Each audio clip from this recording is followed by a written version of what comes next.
Is it post? Is it post time? Is it time to I'm post? gonna make sure this actually comes through. I you know what? I also need to make sure that my armored core is borderless windowed because I don't know if it is. Okay, watch now. Oh, All right, good news. We are coming through on Twitch, and it sounds like our volume levels are good. And it's post time.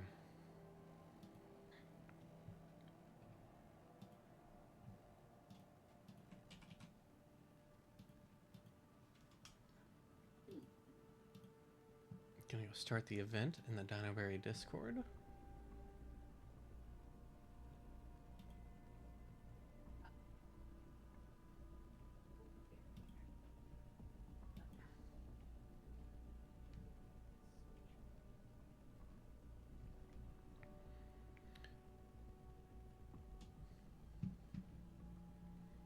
Gonna post my announcement.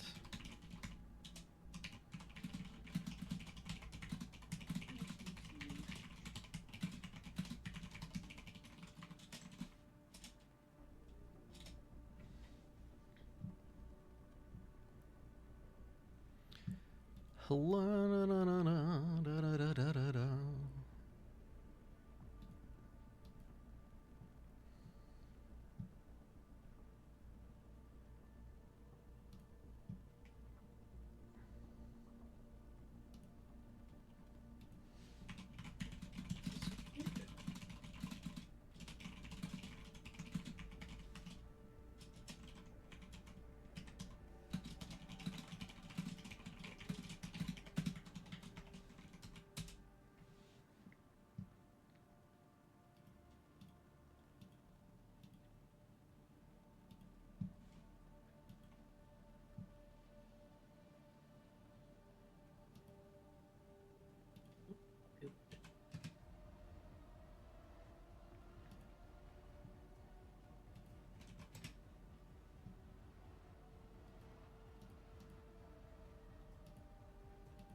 Alright, so I'm posting in places.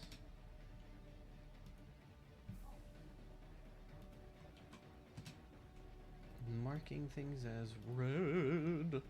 Alright. I think I am good to go.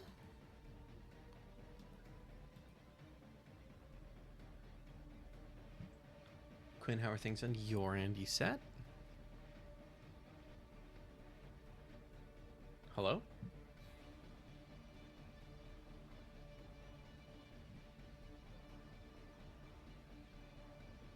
Okay, so I'm actually not hearing you. I'm going to restart Discord real quick.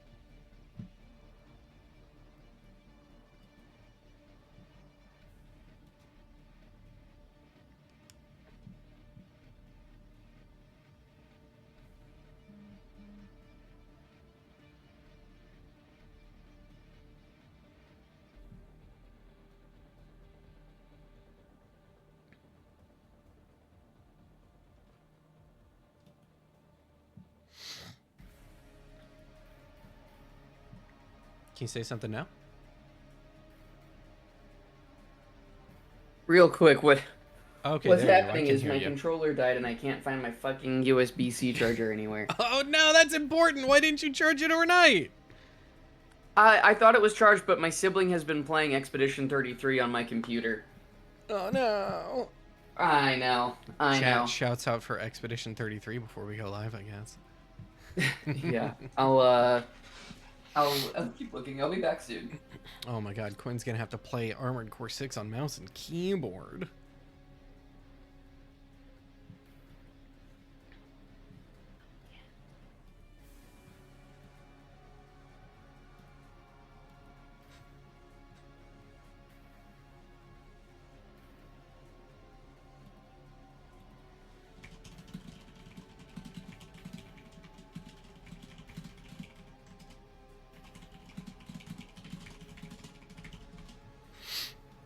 Good morning, Corbin. It is, in fact, pretty much time. The dragons will be reacting. We're the dragons. We're reacting. Quinn is looking for their controller charger.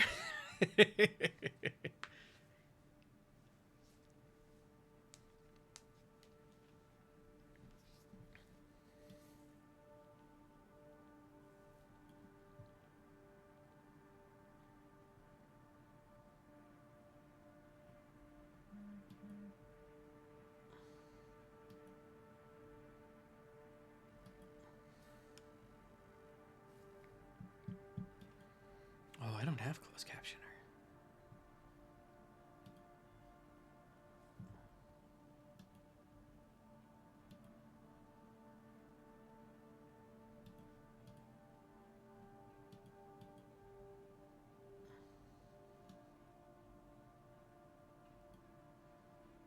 How are we doing this morning, Corbin?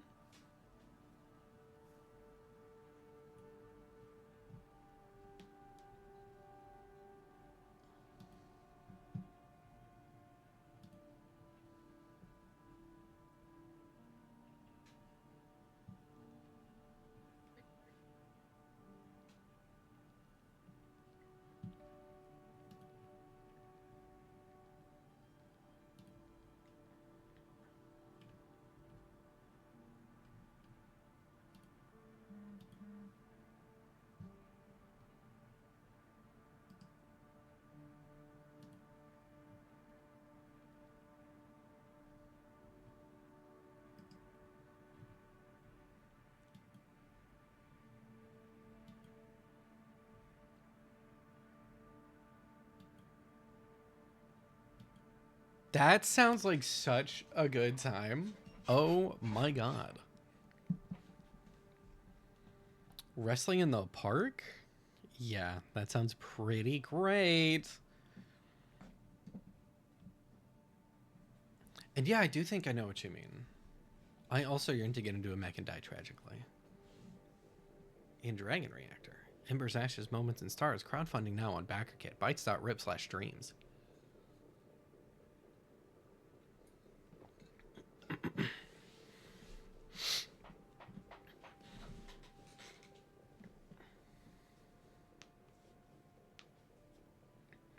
We are just waiting for for Quinn to return. They needed to find a charging cable for their controller. Well, once they're back, we will get started.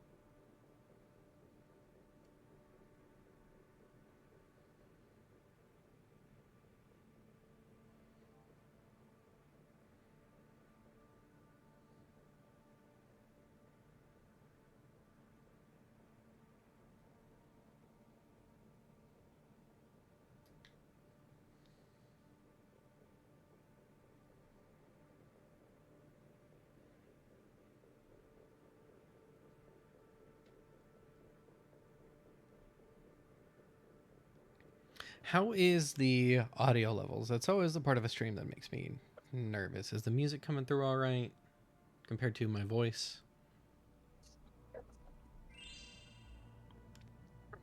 Oh, thank you for the follow. Okay. Quinn, are you back? Oh, right. Hold on. Whenever I plug in my controller, my computer thinks that it's the speaker. All right. How about that? I turned the music volume up. Is that coming through better? I think. Oh, no, because now I need to change my Steam output device. Because my Steam output device also thinks it's in my fucking controller. Okay, now I can hear you. You can hear me. I can hear you. Oh, I have a controller again that works. The new follower. Thank you so much. Oh, right. Hi! Quinn, are you ready? I think I'm ready. Yeah. Hi, folks. I'm Quinn. All right, let me switch over. Let me change scenes. Let's see if this works. What? Yeah. Uh-oh, chat widget. Chat widget out here getting cropped. Hang on, let me fix this. Oh, that's true. Well, let's see. Cobalt Dorian. Good to That meet you, Cobalt. is Bestie Corbin. Bestie Corbin. There we go. All right, so hello, everybody. Welcome to the Dragon Reactor Q&A / Quinn and I playing Armored Core 6 because we had this idea a while ago and it's hilarious. For anybody who's going to ask why are we doing Armored Core 6, it's because it's the mech game and Dragon Reactor is also the mech game. Is that an accurate reasoning, Quinn? I would say yes. It's a meeting of the two mech games that currently exist. There might be more in the future, but right now it's kind of just these two. Yeah, there haven't actually been any other mech games made yet. Just these two. The mech game. And let me actually. Yes, hello to hey Brute, hey John. Good morning, y'all. All right, so what we're basically going to do, we are going to be hanging out for like an hour-ish. We're going to be playing some Armored Core 6 and just answering y'all's questions about Dragon Reactor and kind of trying to balance playing Armored Core with talking about our game design. We thought this would be yeah, a as fun, best we chill can. hang.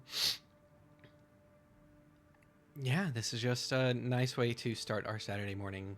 Excuse to hang out, relax, and celebrate It's Dragon Sunday. Reactor funding.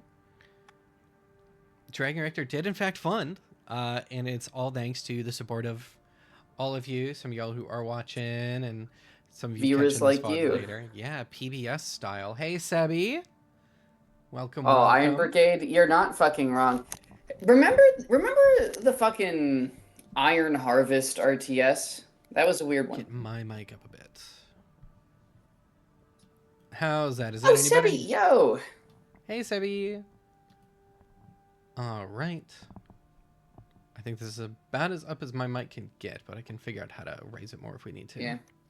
Balance okay on my end, chat. Excellent. I can also just like move the mic closer to my face too. Okay. So I think let's go ahead and get started. Or yeah, let's just jump into something. Yeah, just Quinn, you load us in, and I'm gonna talk about Dragon Reactor for anybody who is here who and isn't familiar with what it is. So there are some links all around the screen that you can absolutely check out. Dragon Reactor is the mythopoetic mech tragedy TTRPG that Quinn and I have been working on for like close to, if not just over 3 years now.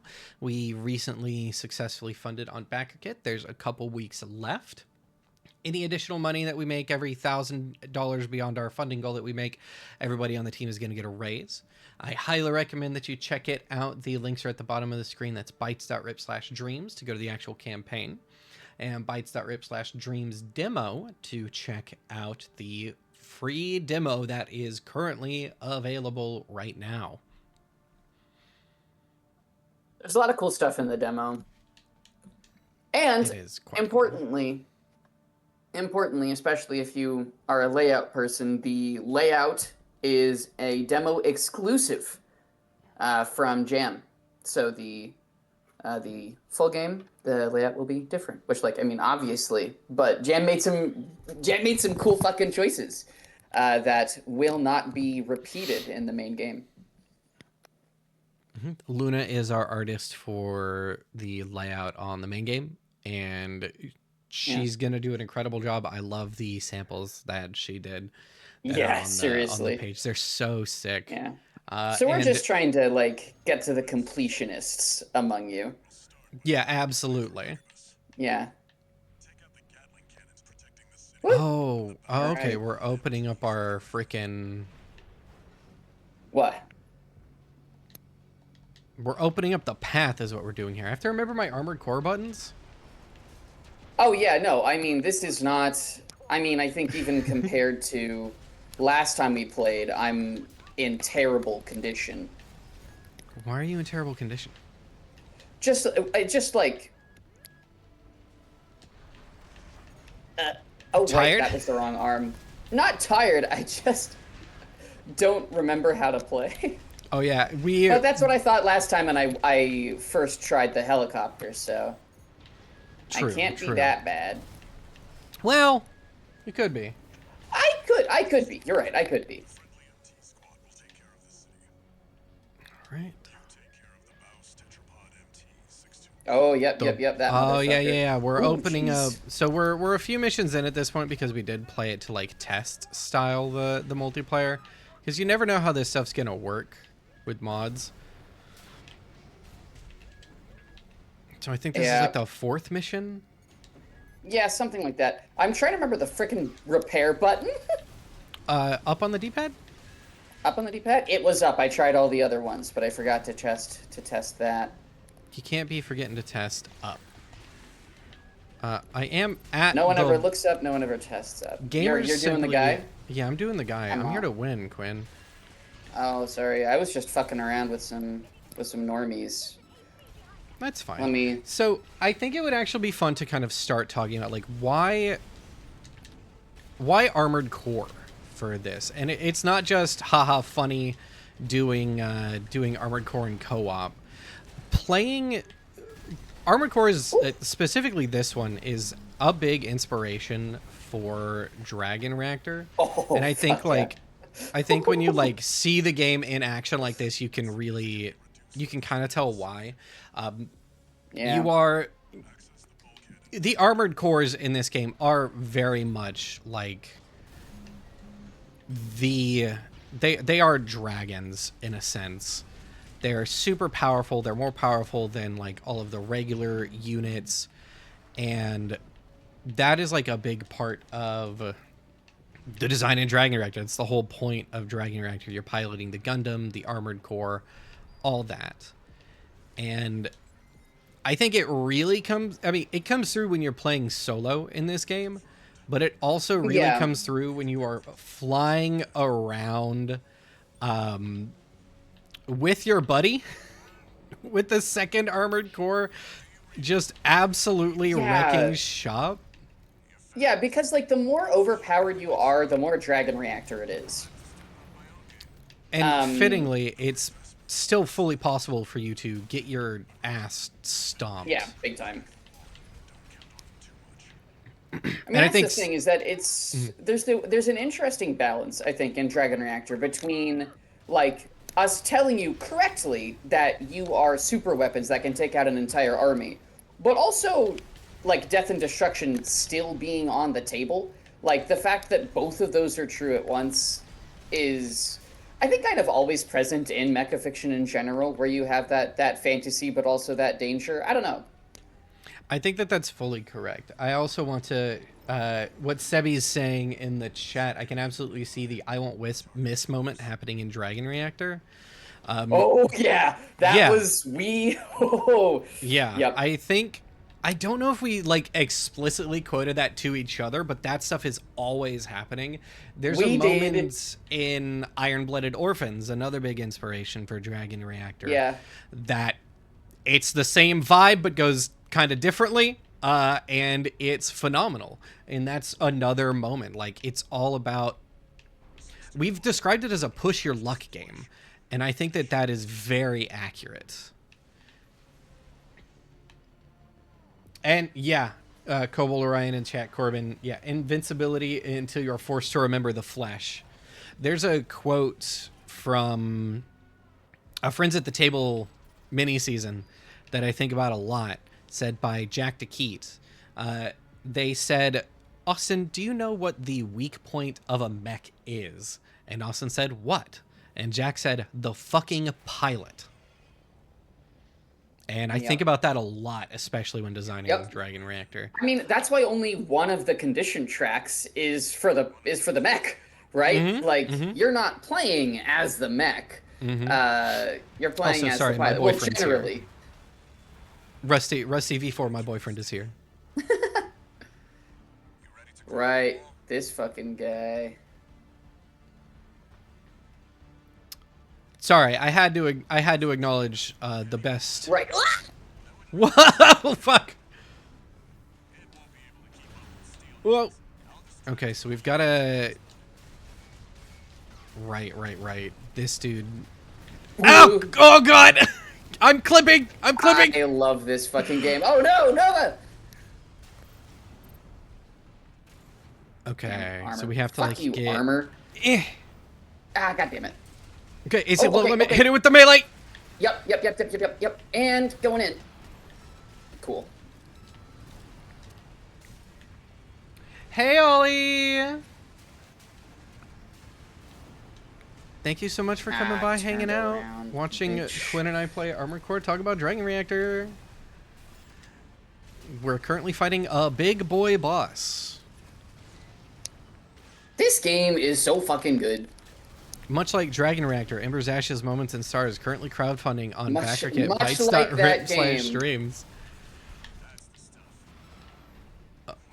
All right, You're so damn right, Rusty. another good thing about this mod is that it does scale up enemy health. Oh, does it? I wasn't sure. Yeah, uh-huh. Ooh. Ah! Oh, almost there.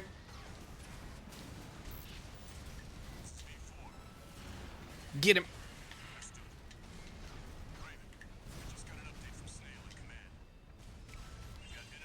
Good shit. Thank Anyway, you so yeah, much. I don't know. Like, I think. Oh, jeez.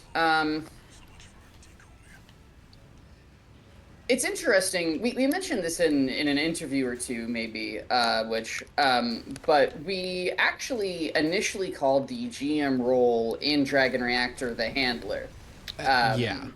As inspired by Armored Core. Not specifically Armored Core, but like it's in a lot of like mech fiction.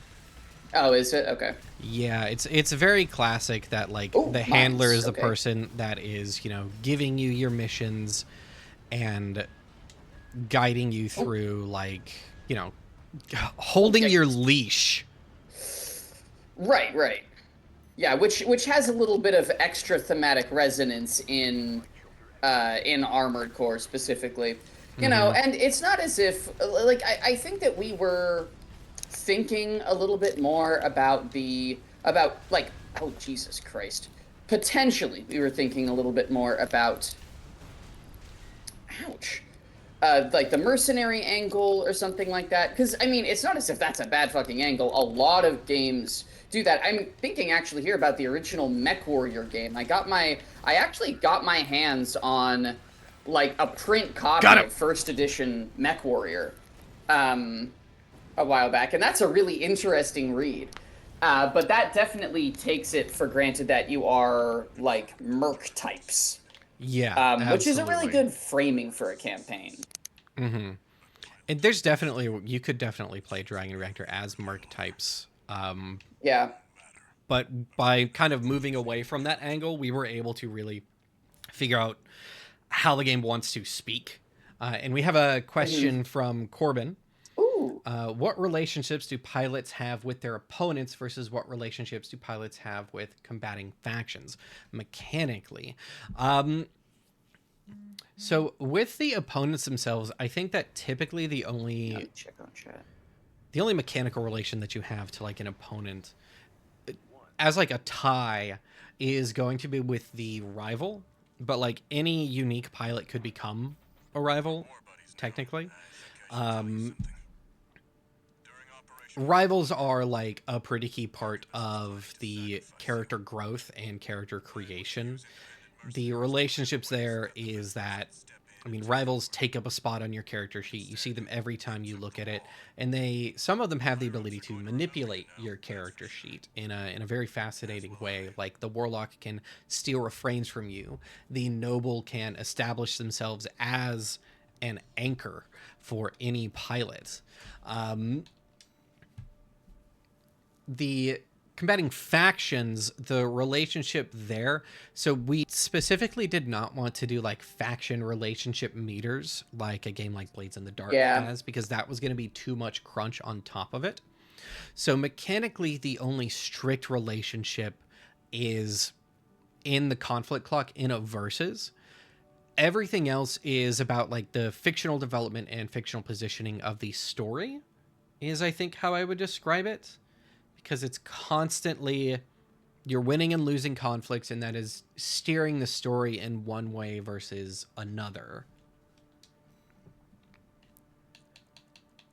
Any Yeah, I thoughts, Quinn? mean, yeah, I was thinking about robot parts, which is funny because that's actually another thing that we could talk about regarding Dragon Reactor. But so you were talking about like factions and that we didn't really want like the whole faction relationship things. So uh, kind of the way that the development process went is that a lot of times we had an idea that we started out with a little bit more meat on the bone, and then we just kind of refined it down until it really only did what it was supposed to do. You know what I mean? Um, Mm-hmm. and so even though we didn't originally have faction clocks, we did have faction turns. We thought that like one of the inspirations is the Expanse, and we thought for a bit that we were going to have a more robust, or if not robust, because that makes it sound like I'm just saying a better system, but not a better system. We were going to have a more detailed, comprehensive, there we go, a more comprehensive system for tracking the actions of factions, even if not your relationships, at the very least being like, oh, right now this faction is going to make this kind of move, we're going to move the camera over to this faction, they're making this kind of move, almost in kind of a board gamey sort of a way. Yeah, it was very We board didn't gamey at stick with that. first. We didn't stick with that for very long, for kind of obvious reasons. You know, it didn't really fit with the pace of play that we wanted, but it's a fun thing to think about. I like reading games where they have really complicated faction turn stuff. I don't know how much I want to play them, but I like reading them and thinking Yeah, about them. they're very fun to read and think about. I would love to design one day, um, but this is not the game for that for sure. I think that having too No! many factions like that was going to be just too much. Also, I'm ready when you are. Oh, Um, no. if you see me Okay. on the garage screen like this, I'm ready to roll. Um, we have another Okay. question from Sebi. How did you land on the poet, refrain, and other poetry metaphors? We kind of knew from the start that we wanted to take a very mythic angle to this game. Um, we really wanted to have a unique tone, and as we continued working on it and figuring out where we could push that, we realized that, oh, we can like really push this. um, Lots of thinking about poetry, mythology, legend, and like the language that is used in those, and it ended up melding really well with Yeah. the kinds of story that we are telling. And it allowed us to be really weird with a lot of this stuff. Um, Towards the middle part of development, we kind of, some stuff clicked, and we kind of realized, oh, we need to make sure the language is like as poetic as possible without getting in the way. And we also want the mechanics to be weird and fascinating, and we were able to meld these things together and get exactly that. And they really speak to each other well and meld each other well. It's very Yeah. very good. It really, really, the poetry angle is what made the game work. I think that it's what took it from Mm-hmm. like a mech game to the mech game. The first Met game ever Um, released. the first, yeah, yeah. I totally forgot that this was going to be a timed mission. This is terrible news. Uh-oh, that's fine.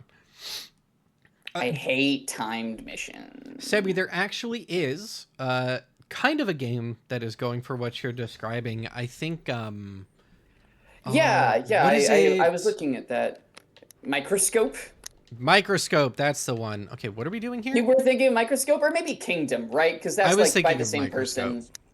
Yeah. Yeah, no, so there are games like so Microscope and Kingdom, Sebi, if you haven't heard of them, they're kind of like I would call them foundational story games insofar as people are like, oh, hey, this is kind of my idea of what a story game is. It's a game where most of what you do is tell a story or talk about a story, right? I would definitely put Kingdom and Microscope into that category. So they're games where instead of having characters, like you just have a bunch of index cards and you keep placing index cards down that are like either characters or events, or you move around the timeline, right? And it's basically just it is world building in such a pure way.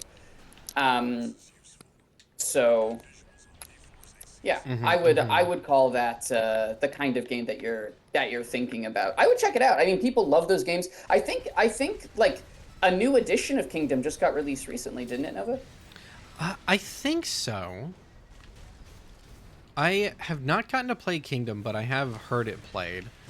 It's really, really cool.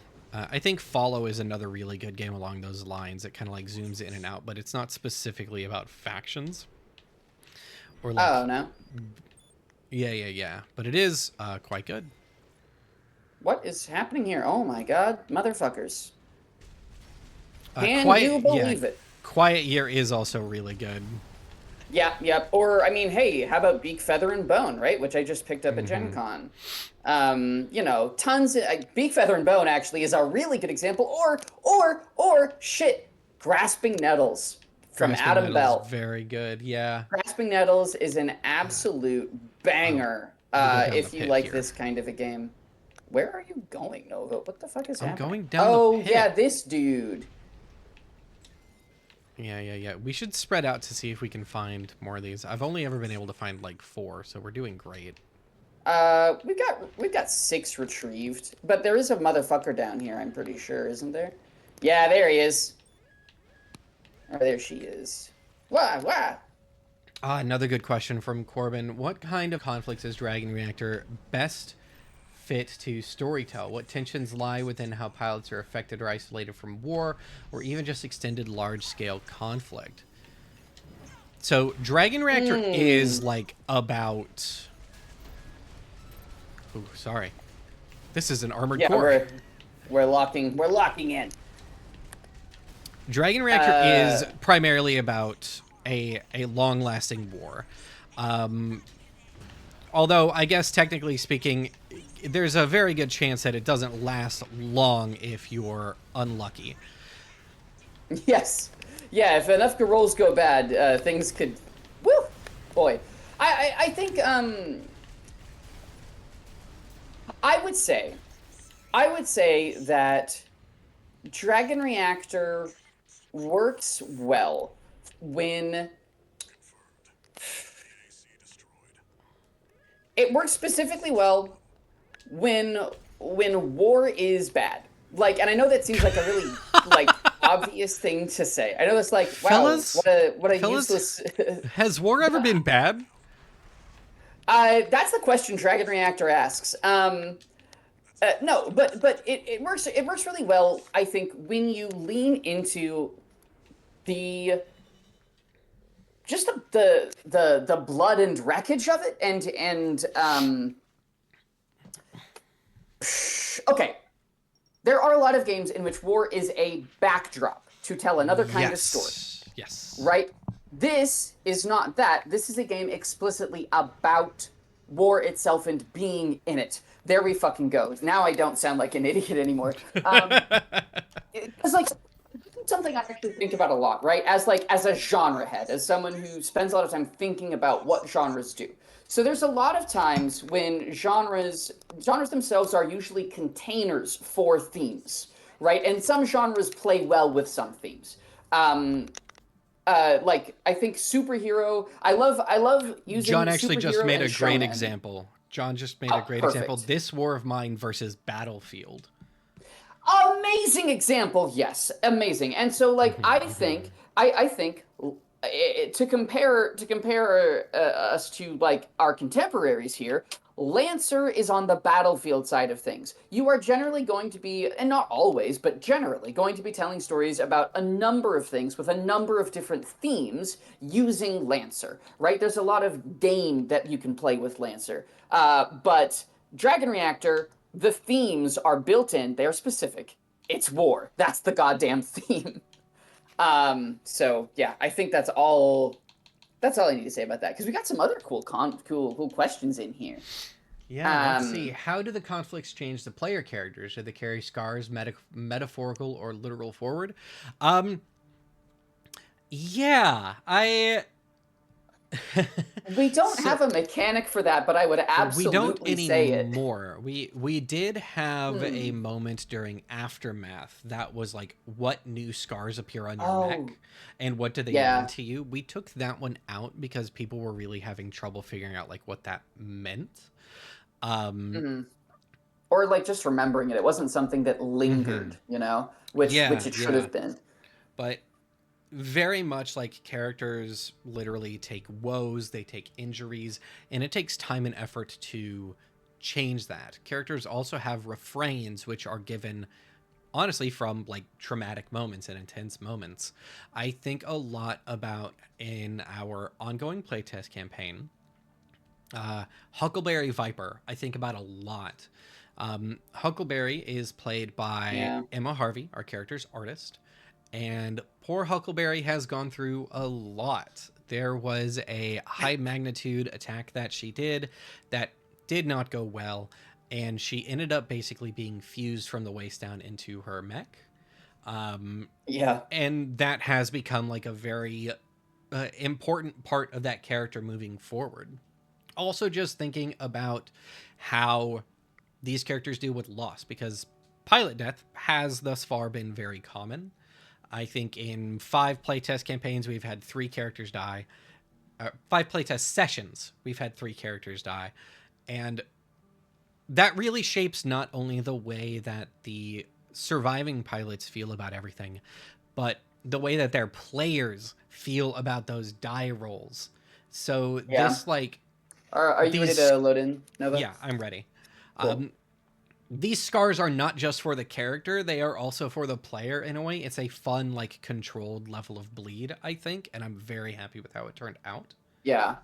I would also say that like for and to maybe pull back the curtain a little bit, like so for my character, um um in that same thing, but like playing alongside Huckleberry, my character Lock Stock Reap and Sow, who is kind of like the best way to think about him is kind of a Sonic the Hedgehog type, right? He's just a good boy from back home. Exactly, exactly. He's an ace. And the cool thing is just that like as time has gone on, and especially like in the most recent session where he gets his shit completely rocked by a brand new rival that he got in the middle of the session. I had so Um, much fun tossing that rival in. it really is just the best. Oh, this is the one with the invisible Um, guys. Okay. it is the Invisible Guys one.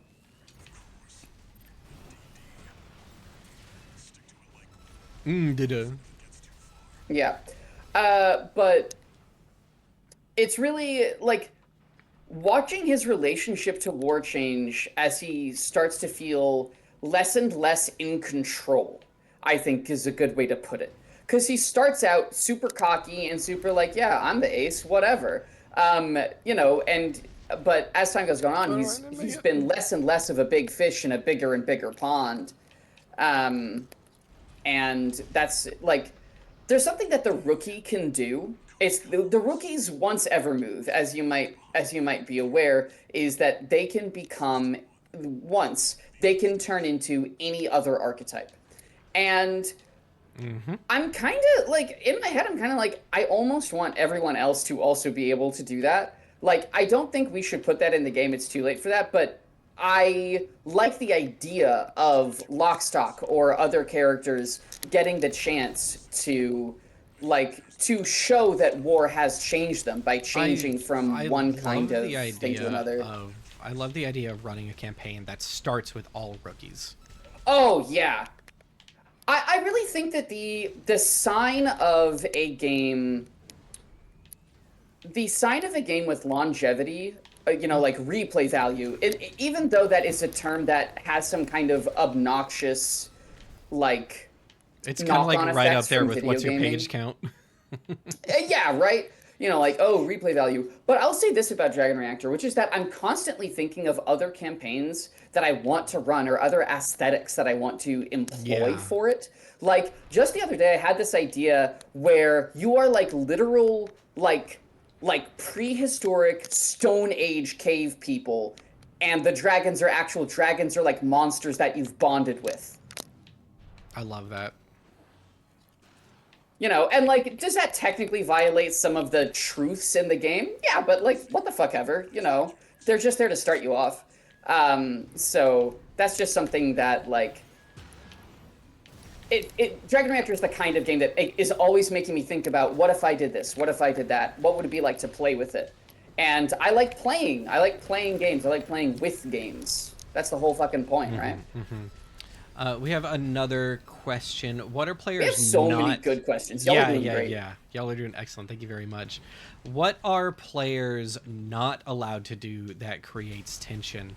I don't think we have anything specific that's like disallowed. I would love some clarification on what you mean by that. And we'll go Oh, on I think to. I understand maybe. Okay, go for it. Like, for example, I think one good example is that there is no downtime, right? Like, what are players not allowed to do? They're not allowed to genuinely relax. They're not allowed to Right. ever feel like the pressure is off. Countdown. Countdown. There is no shopping episode. You know what I mean? There is no beach episode.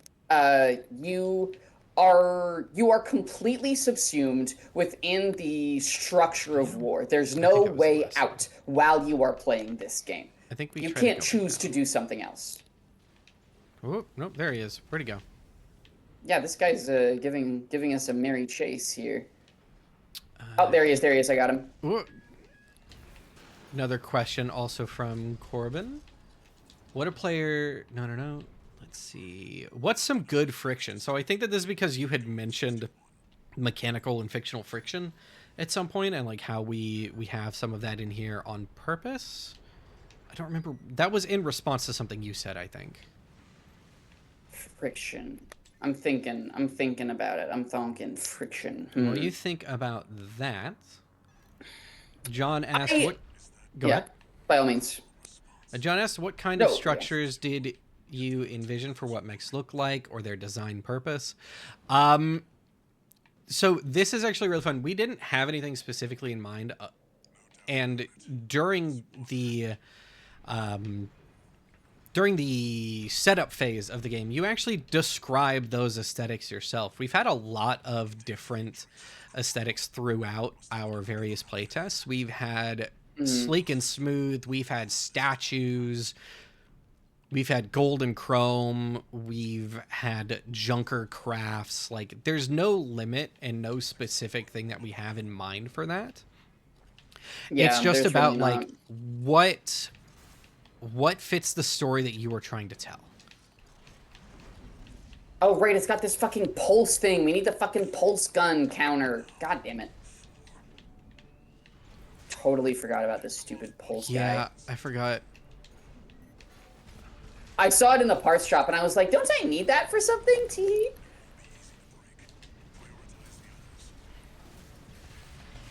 Oh, we got him. We got him. Never fucking mind. Get fucked.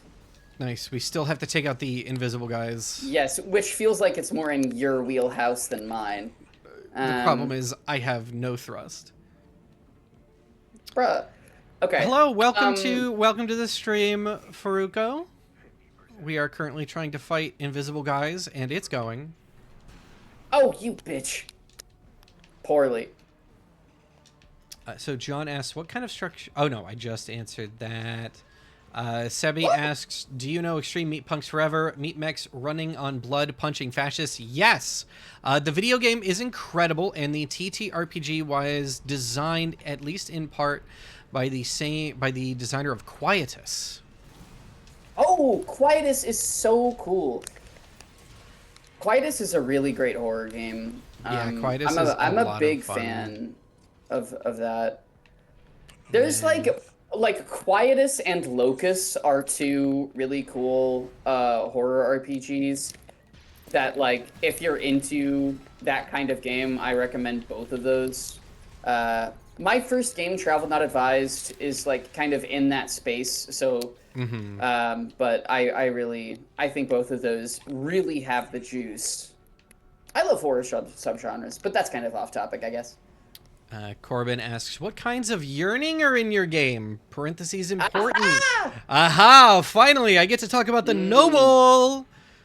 yep, So there's that actually a really lot is of it. What different is ways that you this? can get some tasty yearning in Ah, Dragon Reactor. Not the least of which is the noble, which is one of the rivals, and it is the only rival that has their once per conflict move is to establish themselves as an anchor for a pilot. And anchors are non-player characters that you have some kind of a relationship with.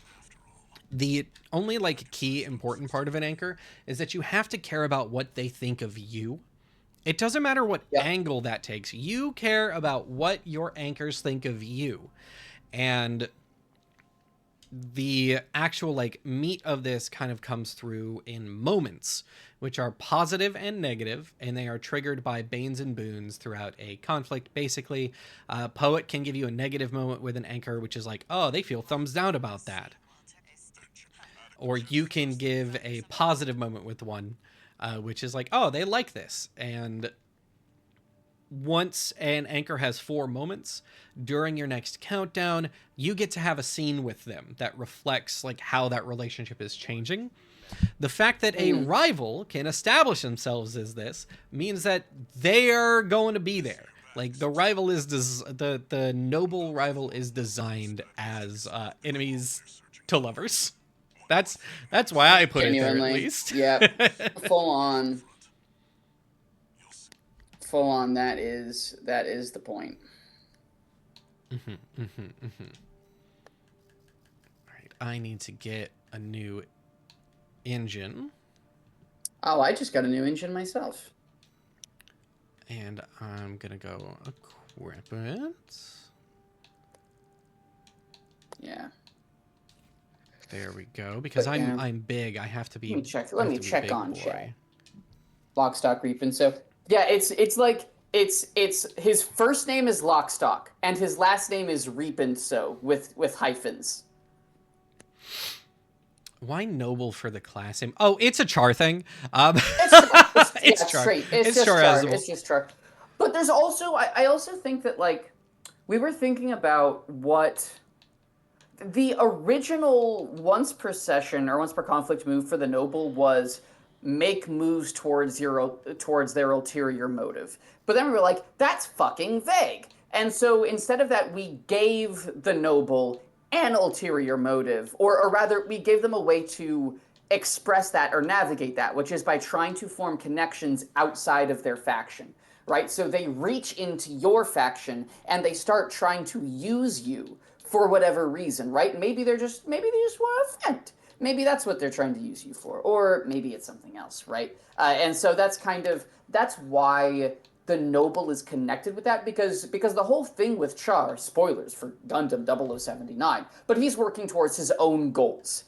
Um, and Say so no this more was than kind of that. our way, yeah. This is kind of our way of thinking through that and being like, okay, if you want to have someone working towards their own goals, have them do it through your pilots, right? Just connect your pilots to the thing that your noble is doing. And we looked at, so each of the rival archetypes we kind of looked at and was like, okay, if there's a key character from any of our inspirational fiction, what would they be? And we kind of worked through, and we were tying these up with like archetypal characters, trope characters, because we want to make sure that we're pulling on specific themes and ideas here. We knew that as soon as we figured out, like, okay, we need to have rivals, they're going to use archetypes. One of them has to be Char. What is Char? Yeah. How would people describe Char? And he's a noble, not only because he, quote unquote, from his perspective, acts nobly in accordance with his own desires, but he is quite literally from like a royal family. He is Oh fuck. aristocracy. We often Real forget this quick. about him. Yeah, real quickly. The next mission is Jupiter or whatever the fuck. It's Balteus? the yeah, it's Balteus. I don't know why I fucking called him Jupiter. It's the Balteus. So I don't know if we want to do that or if we want to just replay some stuff for the rest of the stream. I do want to do Um, Balteus. Are you kidding me? That's all right. this is what it's like to fight a rival. That's true. Actually, that's a very good point. Ooh, am I kitted out for this? We do need the pulse Hold. cannon. I don't have enough money to buy it. Fuck, I don't know if I do either. That's um, fine. There's two of us. all right, we'll try it out. I do think I need to change out my shotgun though. I don't think my shotgun is gonna do the job here. Yeah, if you have any energy stuff, that's kind of what we want. I really, really don't. We'll figure it out. Yeah, we can brute force this guy. It's fine. Oh yeah, sure.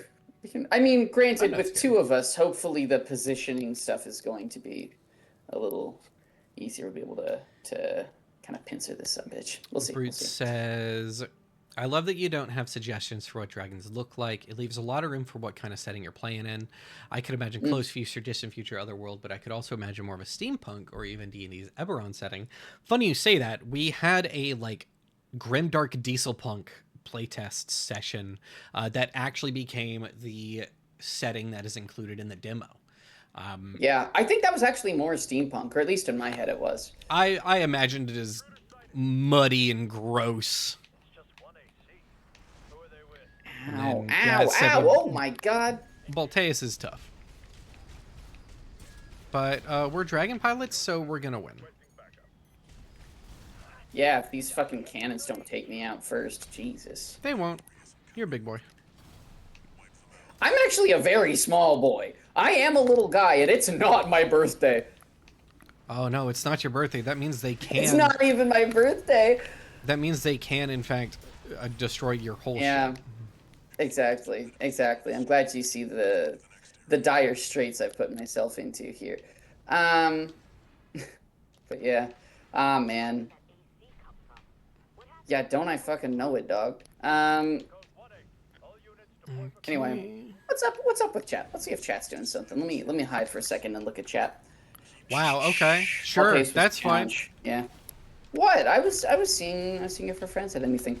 Yeah, I don't know. Like I'm always being system or being setting agnostic is really like important to me and Nova just because honestly, I just think it's so much fun. Like that is the reason. It's I nice to design something that anybody can play in a way that is unique to them. That's a big thing. Gun and Slinger is kind of setting agnostic. I think Gun and Slinger, some people have described it as like anti-canon.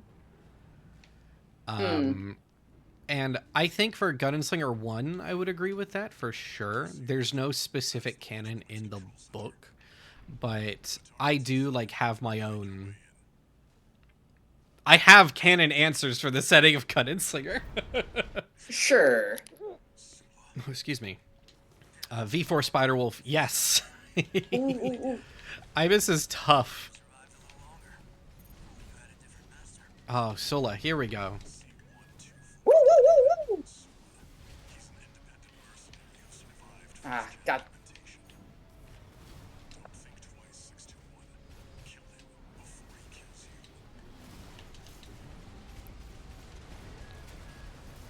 Alright, I've got my new fire control system is up and running now too.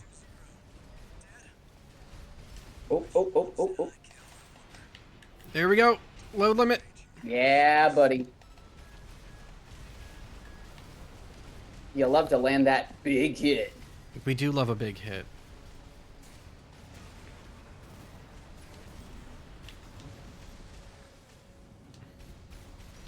I like to think, so Spiderwolf says, I like to think of the setting of Reactor as a high fantasy splice with mech elements, like the people of a magic society augmented machines to fight in. Yeah, so you should check out Escaflowne. I don't know if you've heard of it, but Escaflowne is actually another big touchstone. It is high fantasy mechs. Yeah, like it is straight up that thing. And that's like I think I would say that that is maybe an accurate representation of kind of the default setting of Dragon Reactor insofar as it Oh, has got one. him. Yeah, I'm Nice. dead, LMAO. Um, Oh no, you're dead. yeah, Oh crap. I'm just I don't. watching.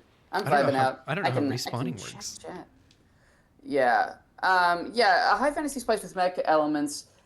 So what we what we wanted people to do with Dragon Reactor is I think science fantasy is a kind of underexplored thing, and games that have it, I think a lot of games that have it kind of lean into sort of a surrealist, maybe, or kind of like British science fantasy. I associate it with British stuff for whatever reason. Wait. Oh, did I respawn? Do you No, I respawn? didn't. I just don't get the sound from what you're doing. Okay. Um, so we just wanted to have a game that like encouraged people to explore an aesthetic that they can probably assemble themselves, and that is maybe something they just haven't spent a lot of time in, because not a lot of games spend time as science fantasy games. I think is was a big part of it. Um, Sebi asks, how heroic or unheroic can you get? One mecha campaign I always wanted to run was the Albatross from Lancer, knights errant that battle oppression and travel the galaxy at light speed. Um, Nova, you can start us off on this one. That is kind of dependent on like the faction creation that you do, I think, It because is. during setup you actually create your factions kind of at random. You create 3 factions and then you pick one for your pilots to be in, and you can start off being in a bad guys faction very easily. Um, Yeah. And you that can again is stay there, the. dog. I'm just gonna stand here. It's fine. Um, Yeah. it is a story that it's a game that very much can tell stories in that gray area, and that's actually some feedback that we got early on, was that it was kind of too cut and dry and too like you are always playing the good guys. So we made some changes to the faction creation Yeah. so that you can start off playing the bad guys. um, it is obviously Yeah. a very anti-fascist game. Like, this is a game about Yeah. how much war sucks, how much we should kick the ass of fascism, and sometimes you have to tell those stories in interesting ways. I think a lot about the original Deus Ex, actually, when talking about stuff like this. Spoilers for the first Deus Ex from like 2005 or something, but you start off working for the Fed. And there is a key moment in that game where you switch sides, and it's really fucking good. And I want to be able to hit that level of depth in the stories that our games tell, and I think we absolutely managed to hit that.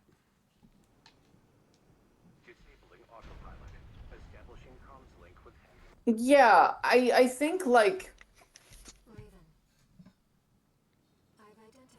so, something that I really like about gray area in this game, right, is that and this is something that a lot of that war fiction, mech fiction does a lot with, is that in almost every instance, right, in almost every Oh, cool, you instance didn't of respawn. playing, yeah, Jesus Christ, in almost every instance of playing Dragon Reactor, the faction that you're a part of is not a faction that you are in charge of. You are very usually not even in the command structure. You are a valuable asset to them, right? Whether you agree with them or not, whether it's something you believe in or not, this is who you're currently aligned with, and they give you orders and you follow those orders, right? And so, uh, like the original Gundam 79 has so many good examples of kind of troubling, in kind of like the academic use of the term, right? Troubling an idea. Like, it troubles the idea of the good guys and the bad guys, and who's in the right and who's in the wrong,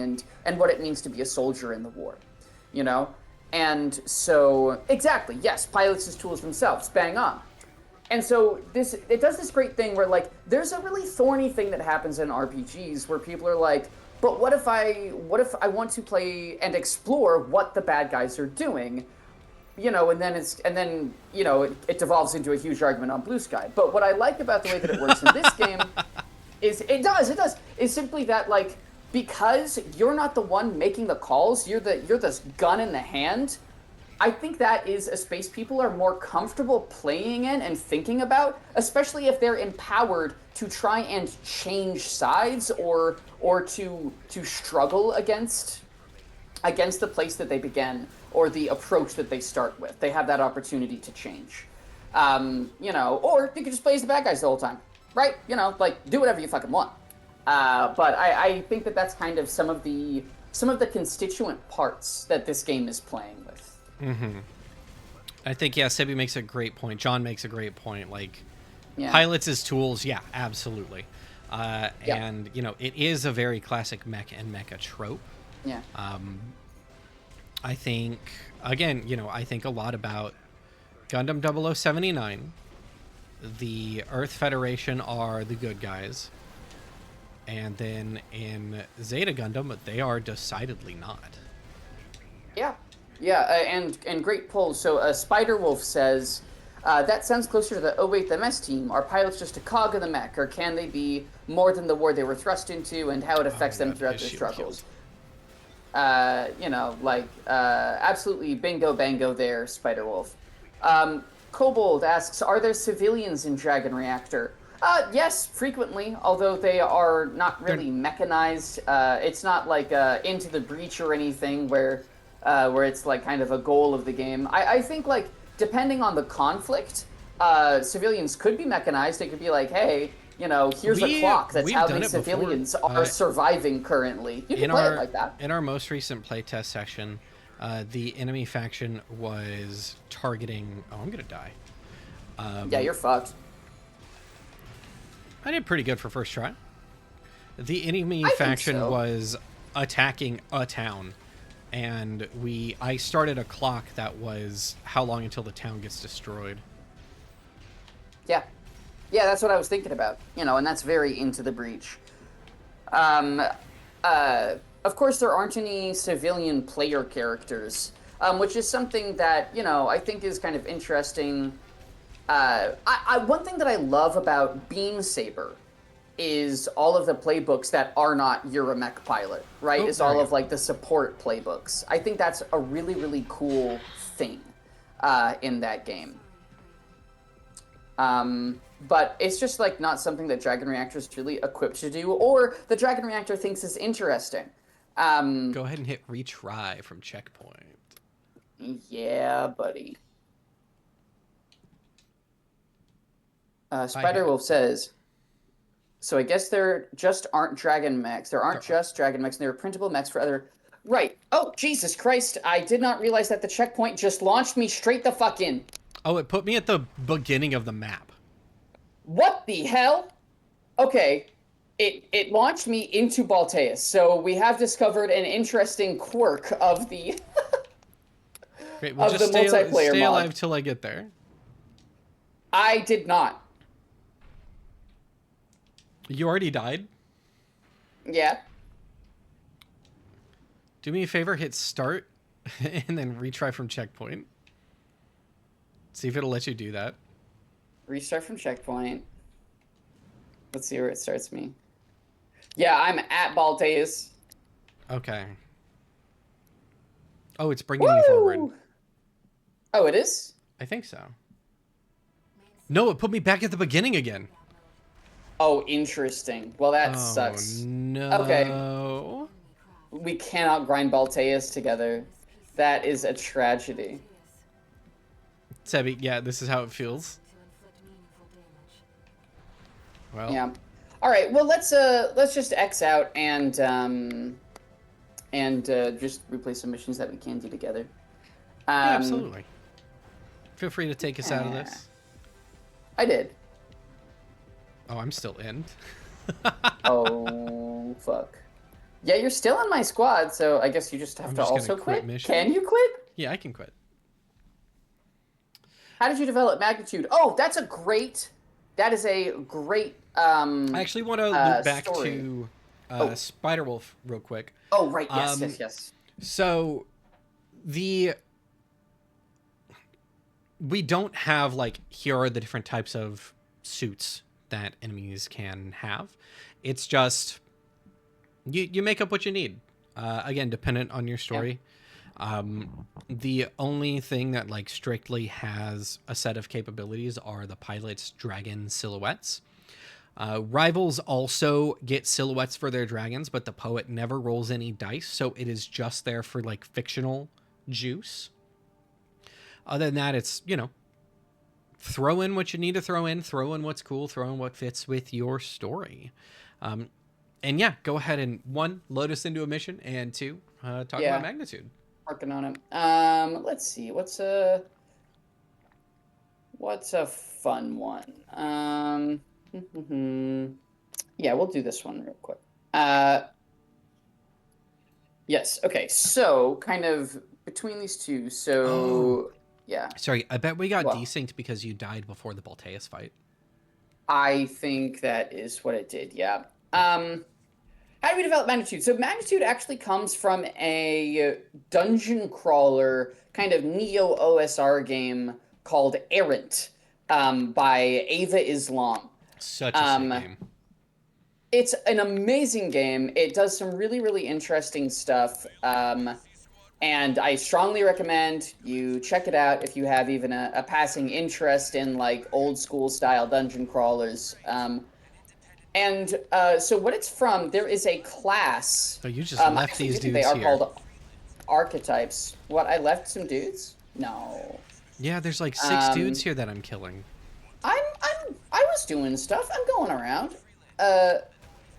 My God. But there's a class in Errant called the Zealot, which is kind of like a warlock, basically, or a priest type deal, right? You've got a deity, and you can invoke the powers of that deity.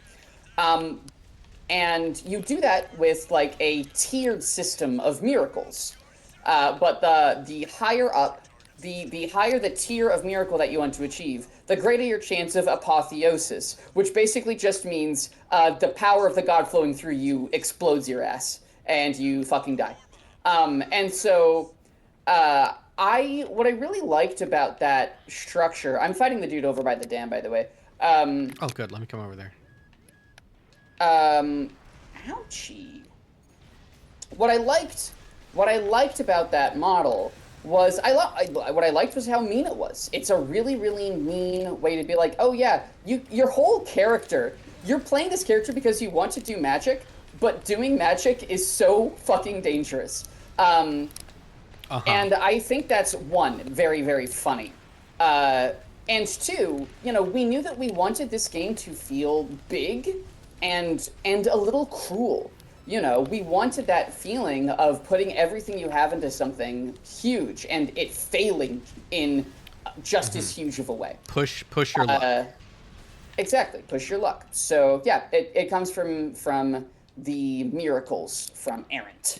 Is where it came from, and then we tweaked the numbers a little bit to make it like a little more viable to use as the backbone of a game. Is there anything else over here? I don't think so. I think cruel is a strong word. The game is definitely harsh, but I wouldn't necessarily call it cruel, just harsh and intense. Yeah, sure. I mean, I think like... Yeah, I don't think the game itself is cruel, but I think that was like a feeling, a watchword for me, at least, when I was thinking about it. I see. Yeah. That makes sense. Iron-Blooded Orphans is a pretty cruel experience, you know? It do be rough out there for those kids, huh? It's tough for them! That's what I'm saying! They're having a bad time. The whole time they're having a bad time. Well, almost the whole time, but that makes it worse. Yeah, there's a couple times where they have a good time, and that's just sad. Yep. It's all about dynamics, people. It's all about pacing. Hashtag duff utility. I think we got an AC over here, right? Yeah. Yeah. Burn pickaxe. Index Dunham. Index Dunham is such a... Oh, right, and it's Todd Habercorn, which I said the last time we played this together. I love playing Spot the Todd.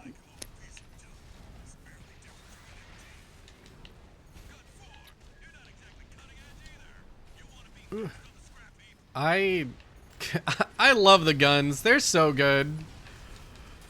Iguazu sucks so much. He's my favorite fail son.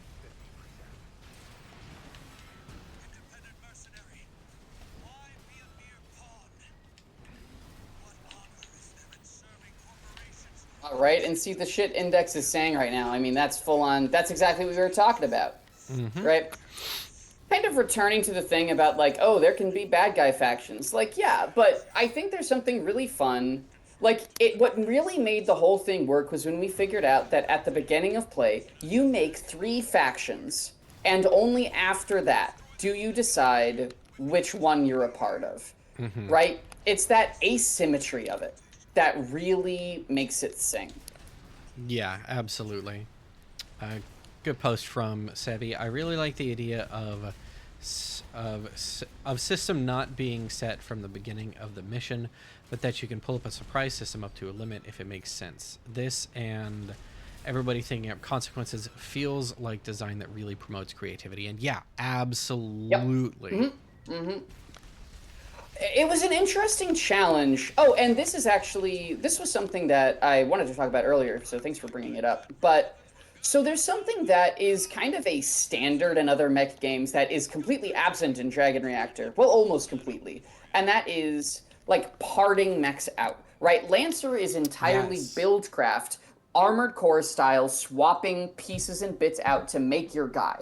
And this was actually a key element in the core concept of Dragon Reactor, which is that we did not want to do that because Gundams are not piecemeal quilt made swap in, swap out affairs. Gundams are single whole Yep. cloth Yep. Yep. things Yep. that have their own identity, and we needed to make sure that happened.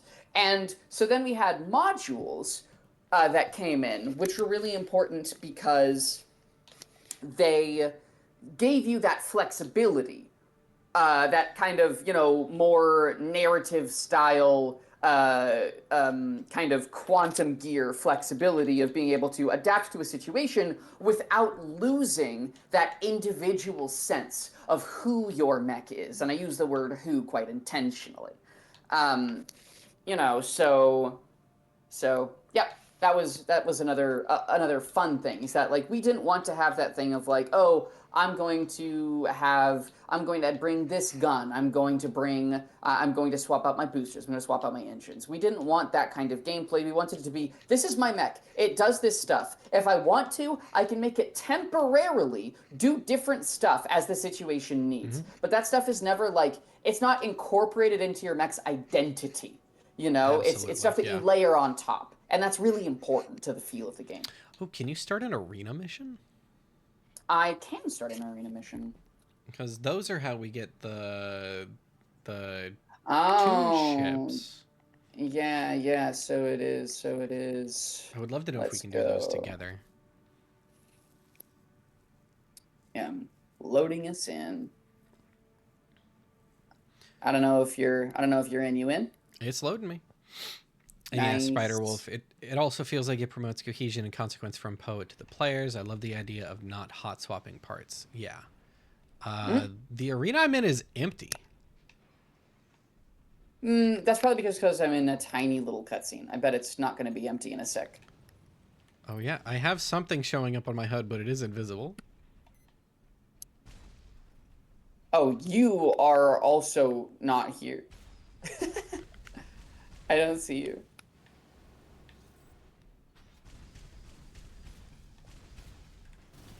All right. Okay. I guess that's not it. Arenas and Unfortunate. certain bosses don't work with the co-op mod. Okay, good to know. Good to know. No. Well, Oh well. Quinn, you've just got to win. What? I just quit out. Why would I Oh, play? Why would okay, I play fine, without my fine, friend wow. Nova? Did you Wow. want me to? You wouldn't get the thing anyway. Let's see. All right, let's just do another mission. Yeah, we're just doing some stuff. We're just hanging out. Yeah. Yeah, I mean, I'm very, very proud of what we've done with Dragon Reactor. And I think if any of what we're saying here, like, sounds good to anybody who's watching this, you should absolutely go check out Dragon Reactor, bytes.rip/streams. You can see the links at the bottom of the stream window here. Yeah. This is a really cool game. We have funded. We are continuing for another week, and every extra $1,000 that we raise, everybody is going to get a nice little bonus. We are $400 away from the first bonus mark last time I checked before we went live. And we are really excited about this. Quite simply, we are quite excited about this project and what we are going to do with it in the future. Yeah, Sibby says. No, I mean, also the fact. Yeah. Oh, go ahead. Oh no. What's Sebby got? Sibby says also the fact that you create 3 fractions and then choose one makes a player make 3 equally fleshed out factions without bias and then inhabit one. And yeah. Yes. So. Something I wanted to mention about the factions, something else that like lends to that gray zone that we were talking about is you don't just sit down and answer like 6 questions for every faction. Oh yeah. When you create these factions, you are actually rolling dice to when you first make a faction, you randomly get 2 questions that you answer. And they can be things like, what do they say they're fighting for? What are they actually fighting for? Who are their enemies? Who has what they want? But you only answer 2 of those at the start. So you have a little bit of there's room to play there. And every time you have a conflict, you answer an additional question for every faction that was involved. Yeah, there's something really, like, that's one of my favorite pieces of the game is how you learn things piecemeal. Because I think there is something that can happen in games with collaborative world building where you end up, you know, what does it fucking say in Apocalypse World? It says draw maps and leave blanks. And I think some games can spend too much time drawing maps and don't leave enough blanks. And so I think that we hit that balance in a really gorgeous way. It's funny because like that is something that initially when we first designed this game, we were spending too much time drawing the map. Yeah, full on. Yeah, definitely. It was something that we only learned later, and we were like, "Oh, this is taking too long. It's not actually fun to do this. It's not actually fun to spend too much time." Mission complete. Okay. Yeah, right. we wanna get into the meat in Dragon Reactor relatively quickly. We really want you in there. It's a snappy game. Yeah. The last thing you do in session 0 is you set up the conflict. You set up the first conflict, and then when you start, it's fighting time. It is. Ooh, I'm getting my laser cannon finally. Okay. Shoulder-mounted laser cannon. I do recall the laser cannon. I have an EN shortfall. Now I don't. Damn. I could get the laser blade. Yeah, we are. Spiderwolf says excited to see a mech game taking cues from PBTA games, and we kind of are. I think in general, Quinn, a lot of your and my design ethos pulls from PBTA because it's just like so foundational. Yeah. To how it's really foundational to me. Games. I would say I'll say even more than that though. Like, it's not just that PBTA is foundational. It is that Apocalypse World specifically is foundational. This is something I am constantly saying this. I'm an Apocalypse World truther. Like, I really feel oh, that's right. I changed I got the laser blade. Yes, the laser blade. I think that insofar as we could try Balteus again. That's what I'm thinking. I'm thinking we can attempt it. It'll probably go a pretty similar way, but let's try it out. Um, You just have to not die. Listen, it's still not my birthday. Um, uh, what was I fucking talking about? I was saying something. Up, you're an Oh, apocalypse right, world Apocalypse truther. World, Apocalypse World. Yeah, yeah, yeah, yeah.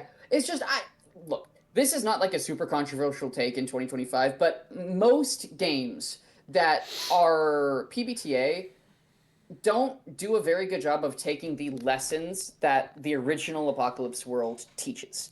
Yeah. Um, and so I am always thinking about like what was the purpose and intention behind the design choices of the original Apocalypse World. That's just something I'm always trying to think of. I think You know, also so should yeah. take a look at Under Hollow Hills as a PBTA. Yeah, absolutely. Not enough people appreciate Under Hollow Hills and what it did.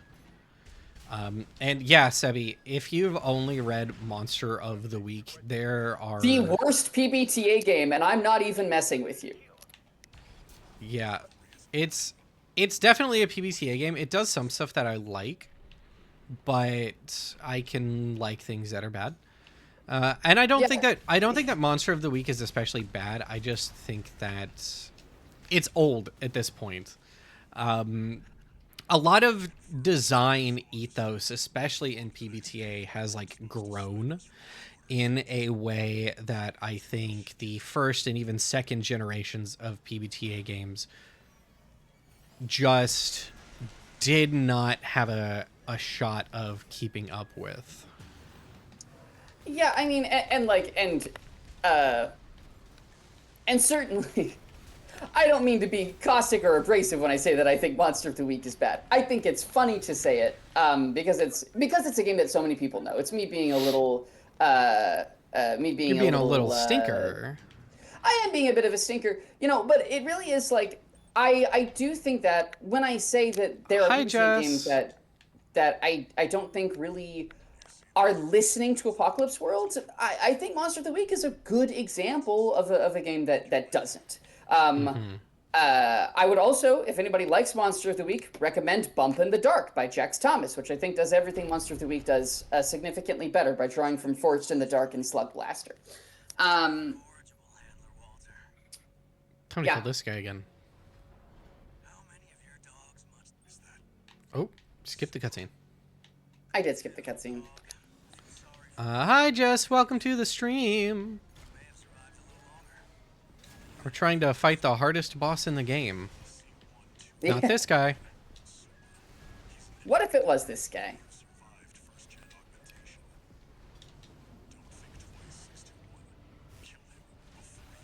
Ah, damn. Oh, now he's at a load limit. I gotta be smarter. Woo, woo, woo, woo, woo. Yeah, I have a bad habit of not watching my stuff. I know.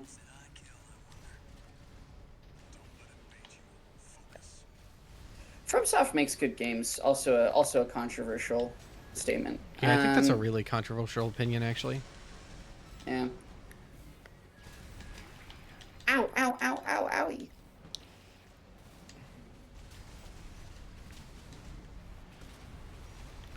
Whew. Okay, almost ready. Oh, we got him. We got him. We got him. Yeah, yeah, yeah, yeah. Here we go. Here we go. Here we go. Oh my God. Don't die. I see your load limit breaking. Okay. This God, I bastard. love how much this fight moves. Yeah, it's really good. It's a All good right. fight. Hoo-wee. Anyway, what's up? Yeah, what's up, chat? Y'all got any other questions about Dragon Reactor for us? Let's see. We've been going for almost an hour and a half now. We are over the original Oh, it's a scheduled time. better, yeah, Bump in the Dark by Jax Bump in the Thomas. dark, yeah. We are over the Yeah. planned time, but I'm having a good Tebby, time. if you so I wanna gotta if you wanna continue. play Bump in the Dark in the server sometime, that would be fun. I've run it before. It's clean. It even another great thing that Bump in the Dark does is it actually It does a really good job. So you guys might know about Brindlewood Bay, which is like a mystery solving game, but it rubs a lot of people the wrong way because it I doesn't think you can have a change set your. answer to the mystery. No, we can't change our loadout. Okay. No, we cannot change our loadout. I think sometimes you can, but not here. But so Brindlewood Bay is a mystery solving game that some people really hate because it doesn't have a set answer to the mystery. You just come up with an answer to the mystery based on evidence, and then you roll. And depending on how the roll goes, either you're fucking right or you're fucking wrong. And a lot of people just absolutely fucking despise that. No, a And lot of people have trouble with like mysteries because they want there to be a single correct answer. yeah, But they want it to be a Brindlewood puzzle. Bay is really good at the quantum mystery, which is more Yes. like it's really really good to think about that. There's a great episode of the Brain Trust podcast about like quantum ogres, quantum mysteries. I highly recommend people check it out. Yeah. It's quite good. It's a super cool thing to think about, and like in particular, I would say that what it does is it creates a difference, right? You can run a mystery as a puzzle that has an answer, or it can be about the mystery genre and spending time there, and the quantum mystery is good for that, right? And so it's just about what you're looking for in your game. Absolutely. But what I love about Bump in the Dark is that it uses the mystery roll when you guess what the monster is. And the reason that this is so good and why I think it actually works better in Bump than it does in Brindlewood Bay is that in the mystery genre, the answer to the mystery is the climax, right? The solve, that's the climax of the story. But in Monster of the Week, the mystery of the monster is not the climax, it's what leads you to the climax, which is the confrontation. So it doesn't have that same feeling that some people have of like, oh, I didn't get to do the fun part. Because the fun part is the confrontation. So it's like it does this really cool thing where you get to like have your guess and see if you're right or not, but either way it goes, the fun part is still ahead of you. It's fun whether you're right or whether you're wrong. So I love the way the Bump approaches that and uses that mechanic. I think it's awesome. Yeah, Bump is a very very cool game. You know what else Yeah. is a cool game? Dragon Dragon Reactor from Dynaberry Reactor. Press and 200 Proof Games. Crowdfunding currently at bytes.rip/streams on backer kits. Definitely Yeah, go and check boy. it out if you like the stuff that we've been saying today. Having Yeah. fun watching us absolutely flounder. Yeah. We In are about to try and lock the fuck in. Here we go.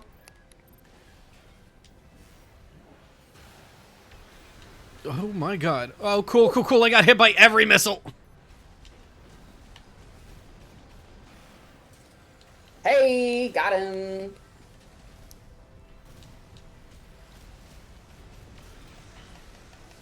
Come here, let me stamp. Woo, woo, woo. All right, I'm already down to 2 repair kits. Where are you? Oh, come on, come on, come on. Get a load limit. Ah, No! fucking shield. No. It's okay. I've got my lasers and stuff specifically for this. Good, good, good. Thank you. The other thing about this fight is that, like, it's really easy to run out of ammo. Oh yeah, absolutely. I back There we when go, I was there's playing that this load game limit. a lot. Well, is that just the shield or is that the load limit? So Yeah, that's when just the you shield. when you break this shield, he does hit a Ah, load God damn limit. it. Yes, got him. Okay.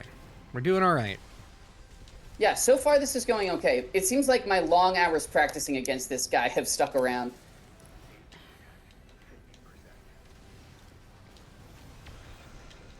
Missed My my right big shoulder laser. ammo definitely is at 50% though.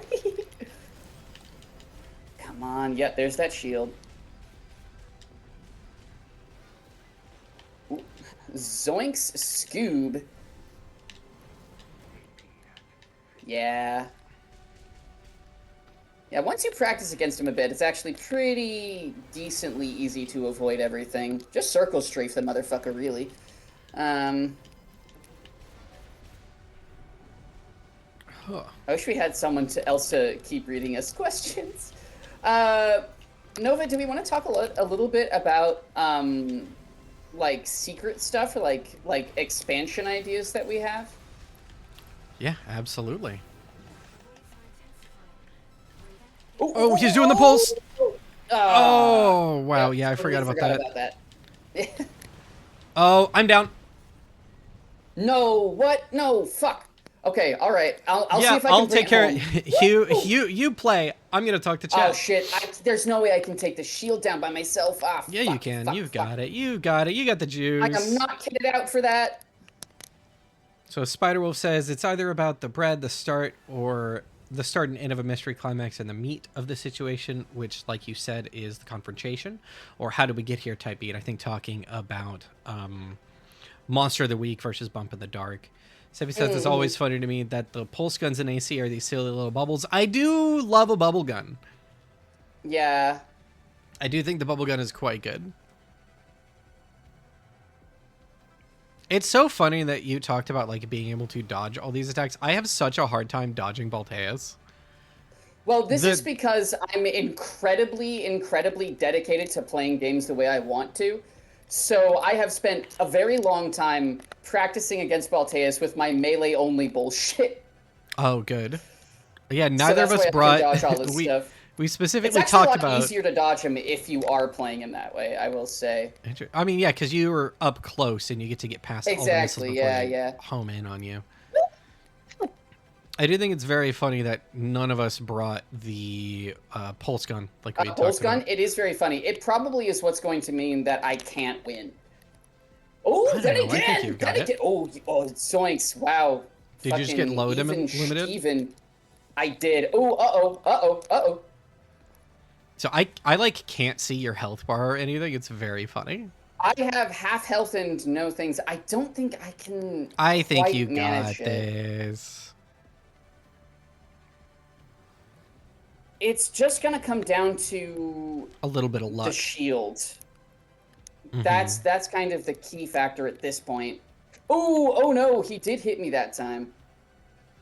Spiderwolf says peak cinema. Absolutely. Now, I am going to take a moment to plug some of the other stuff that we have going on while you're fighting. Yeah. So obviously there is Dragon Reactor, bytes.rip/streams. Go, go, go.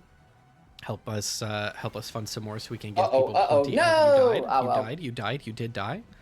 I did die. I did do that. I bet if I had a fucking pulse gun, I would have been fine. Mm-hmm. It's not Let's like see if my it's... plinker was doing much. I wonder if it'll let us change. Oh, maybe because, well, what if, let's see if we can restart from checkpoint this time, Yeah, because we were restart from together in the checkpoint. fight. Nope. Nope. I still started at Balteus and you did not. Well, I haven't restarted yet. But I Okay, do maybe think you're it's gonna gonna... restart here. Nope, it put me at the beginning. All right. All right, that's fine. You can quit it. We can A quit out. shame.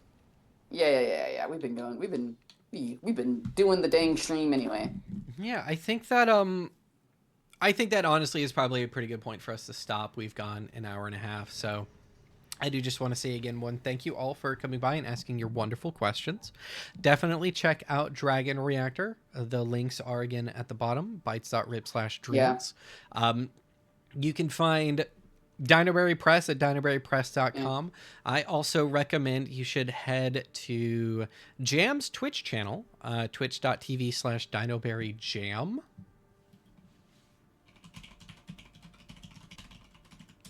That is where most stream stuff happens. She streams working on her games, her postcard dungeons and everything. Mm-hmm. And just let me know that we got the devil number on the crowdfunding campaign. $7,666 raised. Very fitting. Wait, really? I haven't been checking it since we funded. That's really cool. we funded and we both stopped taking a look because we were so stressed, like trying to fund. It was so we were done. We were like, cool, we're done, and it's great right in time because Blue Sky decided to blow up. But yeah, check out Jam's Twitch. She streams working on the monthly postcard dungeons that she does for Patreon. Oh, thank you very much, Spiderwolf. I appreciate that. I'm really excited to hear that you like the Roll for Distraction one shot. I had so much fun running that. That's great. You listen to that? That's awesome, Spiderwolf. Thanks. That is so awesome. Yeah. Very excited to get the early access to this stuff in people's hands. Sam is actually working on an editing pass Yeah. of things right I need to now. go and look at that editing pass. I It's have to go pretty look at good. it. It's pretty good. I think you and I have a lot of like minor wording adjustments that we're gonna do that really bring things I home. mean, yeah, that's not surprising. Oh yeah, so we'll go ahead and talk about possible expansions real quick. Um, Yes. do you want to? I think just pull up the acronyms that you made. Just find the acronyms, and Oh, while jeez. you're digging this up, we'll tease you with the names. And again, yeah, check out Jam's Uh, Twitch. Check out Jam's let's see. YouTube Oh, channel. yeah. So it was going to be a 4-zine expansion set. And it was going to be so like obviously Dragon Reactor, Embers, Ashes, Moments, and Stars, right? So dreams. So it's 4 zines. The first one is before, second is all, third is, and four is lost. So before all is lost would be the zine collection. And this is all kind of based on the first one, which is before beach episode, fun on a relaxing evening. And we were gonna do a we're Because planning on doing a beach episode expansion. yes, yeah, we want to do a beach episode, or like in particular, like a beach episode, or a better way, another way of thinking about it is like a low stakes, like a lower stakes Mm-hmm. version of this, right? Which is kind of like that sort of high school, kind of G Quux also is sort of in this space. Seppi, you got a Yeah. question? Do the mecha wear swimsuits? Yeah, sure. They can. The mecha can be swimsuits. You can kill this. Kill. I can't Uh, believe you just called it "kill the kill." I'm gonna it was lose a it. misspeaking. I know what it's called. I know what it's called.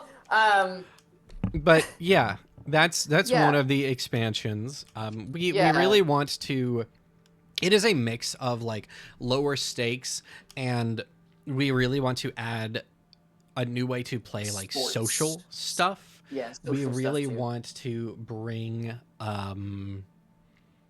that social drama that is present in the lower stakes mecha shows, where it's like it's Mhm. high school drama, it's interpersonal stuff, more Yeah. time The outside doom of the clock suit. is you get broken up with.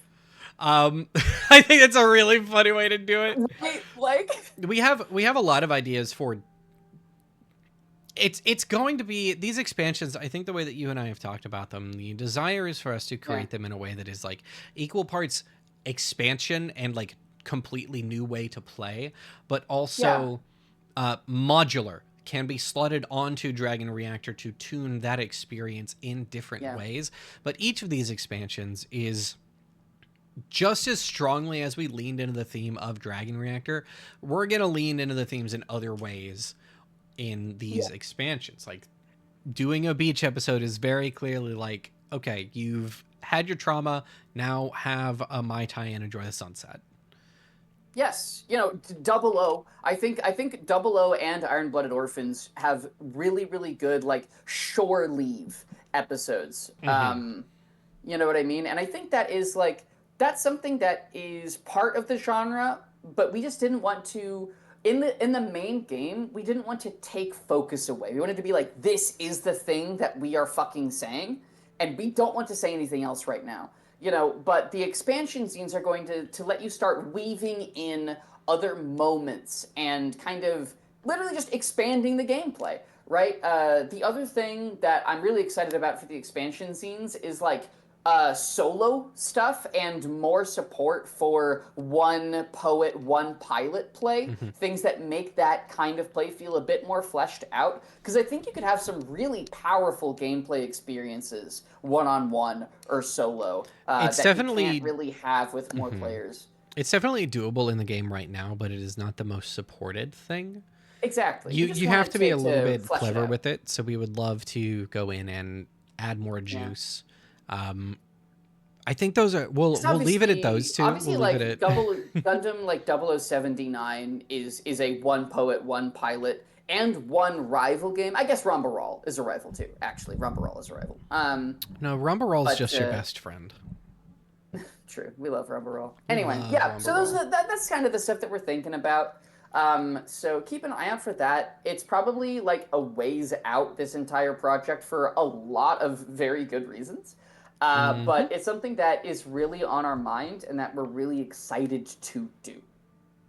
Yeah, So, we. tell your friends, the more of this game we sell, the more. I'm sorry, Nova. I'm so sorry.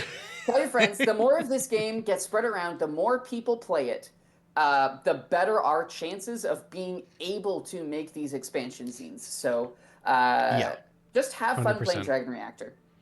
Yeah, have fun playing Dragon Reactor. Get your favorite APs to play a Dragon Reactor. Um, if it's not clear, if y'all are new to Dynaberry Press, we are. Dynaberry Press is a small company. 200 proof games is smaller, literally half the size. um, and we very much rely on like word of mouth and grassroots style word spreading. So if you like the work that we do, if you like what Quinn and I have been saying about Dragon Reactor and Mechs and Mecha, everything that is designed by both of our companies, both of our identities, like has this level of depth and thought throughout it. We are Yeah. very, very much intentional designers through and through. Me, Jam, Quinn, we all really do everything we can to make sure that things come through exactly in the right way. And we Yeah. designed some very cool stuff. So definitely check out Dragon Reactor, check out Dynaberry Press, check out 200 Proof Games. If you enjoyed this stream and you want to chat more about the projects, you can definitely check out our Discord. Bytes.rip/Discord will get you into the Dynaberry Press Discord. Quinn, I can never remember. Do you have a Discord, or you just a Discord wanderer? I don't have a Discord because I think everybody's already in too many of them. Everybody I'm isn't I'm too many. thinking I'm thinking a lot about having a Discord. I think probably I don't know, like my next big project. I'll launch a Discord for my next big project. If any of you guys would be in a Discord for my stuff, let me know, and that will like start weighing the scale down. You know what I Mm-hmm. mean? Mm-hmm. But yeah, I don't have one at this moment. But That is all I do right. recommend you check out my website, 200proof.games, just to read the 1E manifesto. I think Highly everybody should recommend. read that. Highly recommend the One E Manifesto. Whether you are a game designer or just any other kind of creative, I think the One E Manifesto is something that absolutely hits and tells you to get out of your own way. Um, Yep. I think that's all I've got. Go back Dragon Reactor. Yeah. Spider Wolf, yeah, Thank absolutely you tell for your spending queer your time with discords. us. Yes, please. And Yeah, yeah, that's thank our you very target much, audience, right to fuck there. queers, us. Yep. Thank you again for coming by, everybody. I hope you have a wonderful rest of your Sunday, and we'll catch you later. Yeah, really appreciate it, guys. Bye. Bye.